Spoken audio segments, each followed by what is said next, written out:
Good afternoon. Welcome to the October 21st edition of Sports on Sunset. I'm James Jericho. I'm Jeremy Pope. Let's start off, even though we have afternoon games still going on over in Oakland and New England, let's get going with NFL quick takes. First thing, hey Cam Newton, you may be right, but there's a lot of people now who are starting to see a lot of Vince Young in you after you reacted the way you did to their to the Panthers' loss against the Cowboys today. Yeah, dude, you need to straighten that bad boy out before somebody catches you crying in your car with a loaded gun in your lap, allegedly. Next take. I'd like to congratulate Chris Johnson on finally getting out of his funk. Took you a very long time, a year and a half. But congratulations, 195 yards on the day. Green Bay is now starting to look a hell of a lot like the New York Giants did at this time last year. They were hovering around 500, but the last 2 weeks they've looked just absolutely fantastic. Speaking of the Giants, Green Bay versus New York, Week 12. That's starting to look like an NFC Championship game preview to me. I've said this earlier in conversation, but yeah. The Arizona Cardinals really miss Kevin Kolb. Really, people made fun of Kevin Kolb for the last year and a half, sort of. Mm-hmm. Yeah, they really miss Kevin Kolb. They look like shit without Kevin Kolb. Dear Tampa Bay, you killed Buccaneer Bruce for a reason. There's even a tape of of the franchise actually sending Buccaneer Bruce to Davy Jones's locker to give a team a new identity. You went all that way to give yourself a new identity. Why are you wearing the throwback jerseys? They barely ever work. Kill the throwbacks. Stick with your semi-stupid new look. Or newer. Oh, the newer look. Yeah. Well, sticking with Tampa Bay, last week I mentioned that Vincent Jackson and Josh Freeman were going to combine and have long and healthy careers together. They look damn good today. Sure, they still lost. Yeah. But they look damn good, and I'm right. I hate it when people look at a black quarterback and they say they like him because he can run. Never mind whether or not that's actually factual. I think it's a racial stereotype. And besides that, scrambling quarterbacks do not win Super Bowls. People were telling me all summer long, hey, Robert Griffin III is not that mold. He's going to be great because he's not a scrambling quarterback. If you said that, you lied. He got hurt running earlier this year, and Washington is now running a pistol offense, which is an offshoot of an option offense. And oh, by the way, option offenses, you need a quarterback that runs. Washington, bad idea, guys. You're putting your franchise quarterback on the line. Next take. Oh, I thought that was 3. Oh, I have one more. Oh, well, I guess my 4th would be... Oh yeah, the 4th one. Maurice Jones-Drew. You're a hell of a running back. You need to do more for your team. I know that you can only run the ball, and you can only catch the ball, and you can only block. But maybe you need to play quarterback. Maybe you need to play defense. Maybe you need to be all over the field like you were when you played for Coastal Deucer. Up north in Northern California when you were in high school. Maybe you need to play both ways because your team sucks. Which also brings me to my 4th take, even though he mentioned Maurice Jones-Drew. Maurice Jones-Drew currently out of the game. Quarterback Blaine Gabbert out of the game. And yet the Jacksonville Jaguars still had, at the time of this taping, a 2-touchdown lead after flying across the continent in Oakland. How is that possible? Have the Raiders given up? Why don't we say we start talking about our main subject today? There was something that I read on ESPN.com. I have to give them credit for doing this. For all the times I crap on them, I got to give them credit when it's due. They talked after last Thursday's game, NFL game, the Niners beat the Seahawks. To clinch the game, Coach Jim Harbaugh did something that nobody can recall ever having done before. He declined a safety in order to get the ball back on downs, sit on the ball, end the game. Okay. This was good for the Niners in the sense that it clinched the game. It was also good for people who bet on the Seahawks.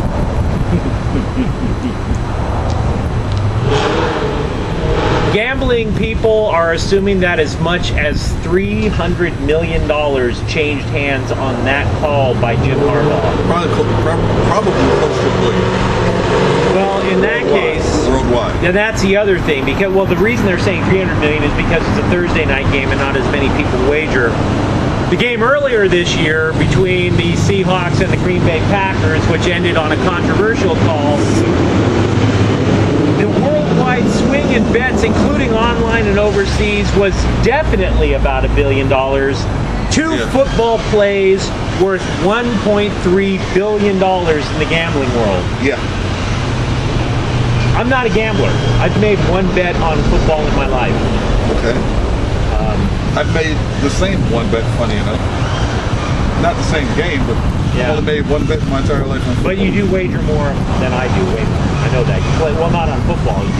In gambling. Right. Yeah. So you're more familiar with the gambling world than I. So when I read something like this, two plays that are probably worth $1.5 billion, that frightens the piss out of me. Yeah. Jake, just think about the soccer world. Yeah. People end up losing their lives because people bet on these games.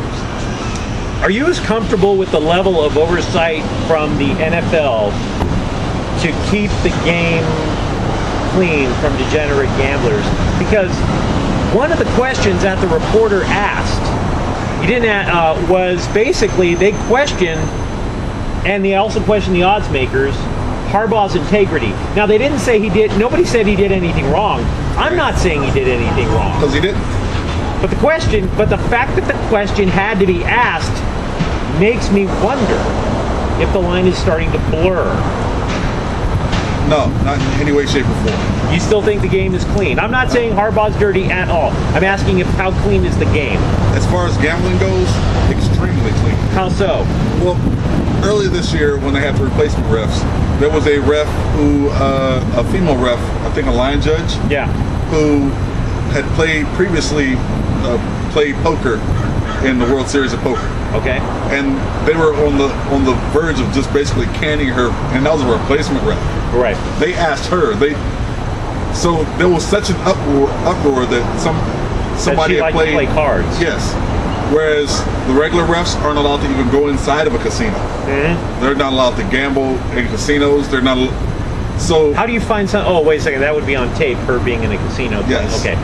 Please continue. As far as the refs, the NFL takes huge steps to find out whether these guys have any access to gambling whatsoever. You can't gamble if you're a ref. So that keeps at least the refs clean. The football players want their contracts. They want their money. So they play on plane games. They play poker on the planes when they're in the air against each other. Mm-hmm. But other than that, they're not really gambling in casinos unless there's people playing dice or. You have seen athletes in casinos. Yeah, but they don't go to where like these seedy clubs. Like you kind of work in a seedy club. Right. I mean the seedier underground clubs. Okay. Where they go there and they're in for $30,000 like regular people go in and end up mortgaging their house. They're not going to these places. They're not going to loan sharks. They're making bets the legal way. They go to Atlantic City, but they're not allowed to bet on their games. They're not allowed to bet on football. So football stays clean with football. Now, if they get in touch with somebody that's betting in a baseball game, that's another story.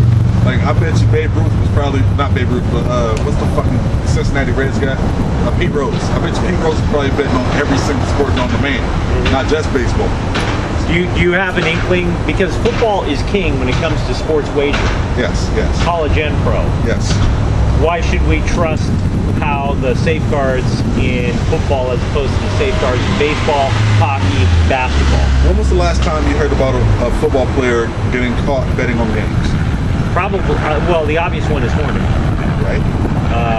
Actually, I don't know if it was on games, but I know my memory is not getting precise on that. But Horning gambling issues was an obvious one. Right. But you don't hear about it anymore because people want their careers. This is how they're going to sustain the rest of their lives, and they don't want to be banned from the game.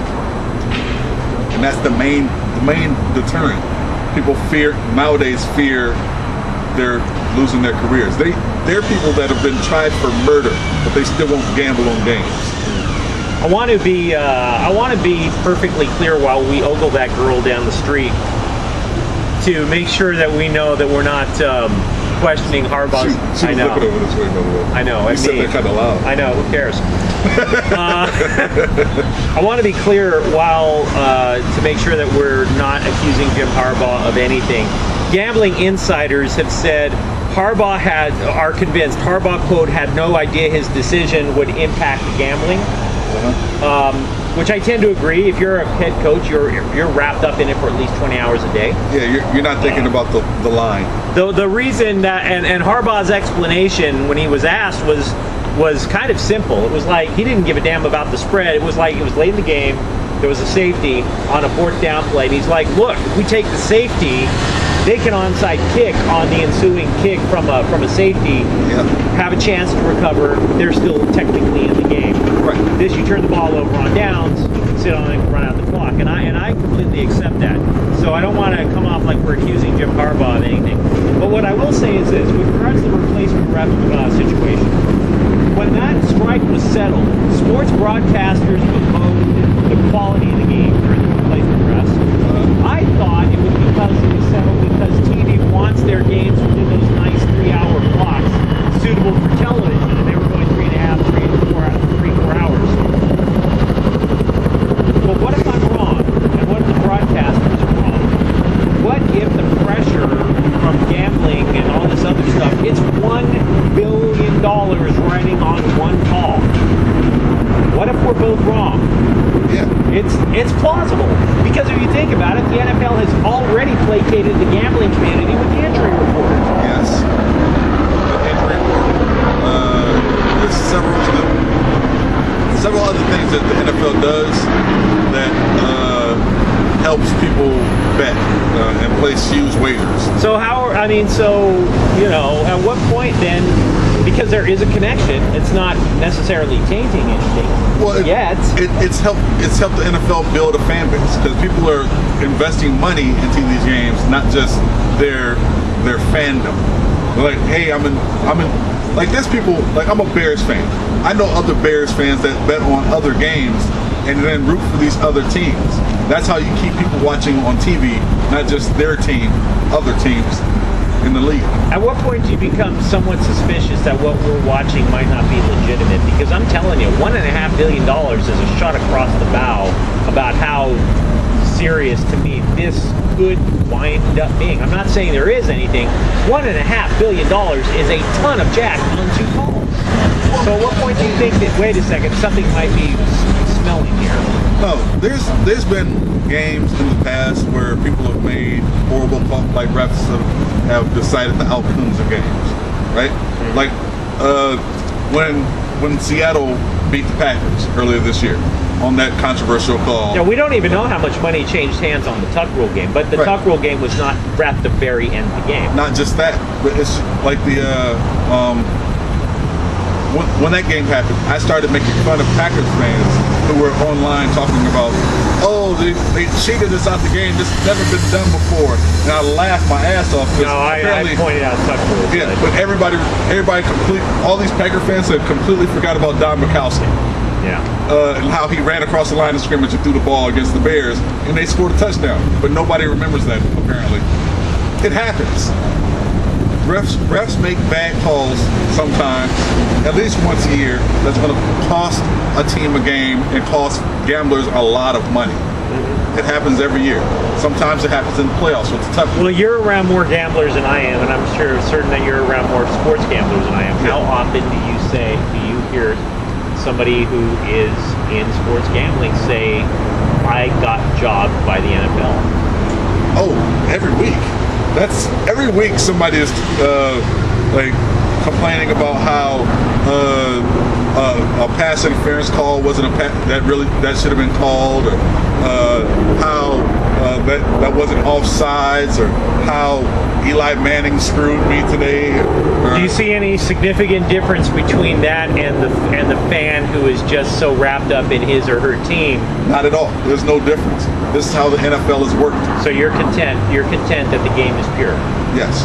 Okay. Why don't you tell what's on your mind? I've got to be honest with you. I'm not so sure, but really, I'm not. I'm not saying I don't have any proof, but $1.5 billion is a lot of money. True, but it also boosted the viewership of the NFL because people were actually tuning in to see these bad refs. Yeah. Well, again, go ahead. Tell what's on your mind. What's on my mind is, again, I mentioned this earlier. Wow, I just let the guy's name slip out my head. I mentioned this earlier when me and you were talking earlier. Okay. In college football, there are currently five place kickers that have strong enough legs where people are actually scouting them for the NFL. On Yahoo News, I watched this last night. There's a kid in high school. I can't remember his name, and I'm doing him a disservice because of this. There's a kid in high school. If you go on Yahoo News, you'll see it. To tie the game, his team was losing 55 to 52 at the end of the fourth quarter. To tie the game and to go into overtime, he kicked a 67-yard field goal. Keep in mind, the NFL record is 63 yards. This kid, senior in high school, kicked a 67-yard field goal to tie the game. His team ended up winning. That's pressure.